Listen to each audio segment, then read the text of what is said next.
Hi guys! Today's video is about chapter 179 of the Four Knights of the Apocalypse manga, titled Tristan vs. Keon.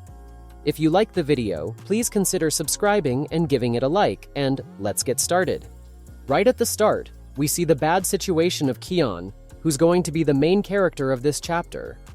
Tristan/Tantris in his demon form can easily deal with all the elemental magic Chion was using.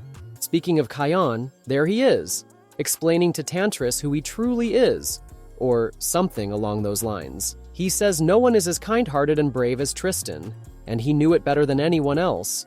We'll get more context on this later in the chapter. So, Tristan questions him, "Oh yeah? What makes him so great?" and advances on Chion with consecutive sword slashes while he keeps questioning, what makes Tristan so great? Now, we get a flashback to Keon's past, 6 years ago, when he was 12 years old. Chion is studying magic, and his servant asks if he'd like to take a walk in the courtyard while a maid offers him some treats. He refuses both requests. We then see some of Chion's inner thoughts about the time he was kidnapped by Vivian. During that time, he spent a good amount of time with her and learned the elemental magic he still uses to this day. Somehow he managed to escape on his own, but these 6 years had weakened his relationship with his old friends, leaving him feeling very alone. The panel conveys this message well. He felt like everyone was walking on eggshells around him, and his parents were overprotective. After all these thoughts, Tristan, who's also 12 years old at the time, enters his room and invites him for a horseback outing. Chion is reluctant, feeling like friendships aren't something he can have. He asks if Meliodas or Elizabeth had asked Tristan to invite him and tells the prince not to worry about him. But Tristan insists, saying he genuinely wanted to invite him. We then get a rare panel of Chion irritated at Tristan. He tells the prince he's not there because he wants to be, but because Vivian can come back to kidnap him at any time. He questions Tristan, asking what he would do if something happened to him. Just then, Vivian appears, taking advantage of the guard's absence. The guards quickly notice her because there was a barrier around the room, and Vivian had to break it to get in. Chion's parents, Gilthunter and Margaret, along with the guards, are also rushing to the scene.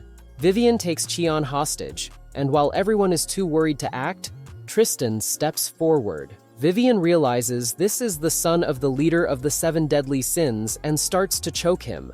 She keeps making threats, but Tristan, without any nervousness, says he'll be Chion's friend for life. Chion is desperate, but agrees.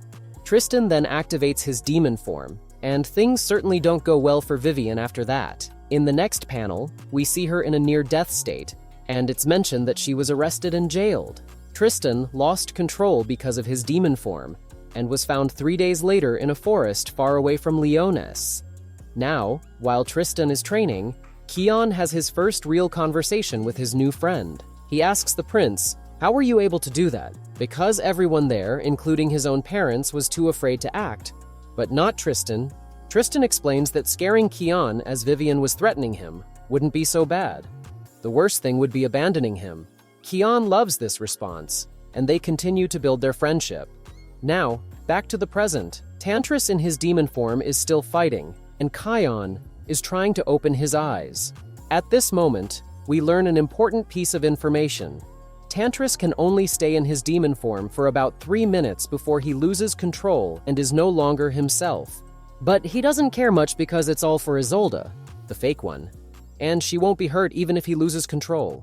Tantris creates a huge hole in one of the golems and charges toward Keon, along with a lot of rocks from the golem's body. Many of these rocks hit Chion. The main cast comments on the obvious, stating what we've just seen, but also noting that Tantris has imbued his sword with dark aura using his demon powers. Meanwhile, Chion, while falling, notices how hesitant Tristan was to use his own demonic powers, because he was afraid of the damage he could cause if he lost consciousness.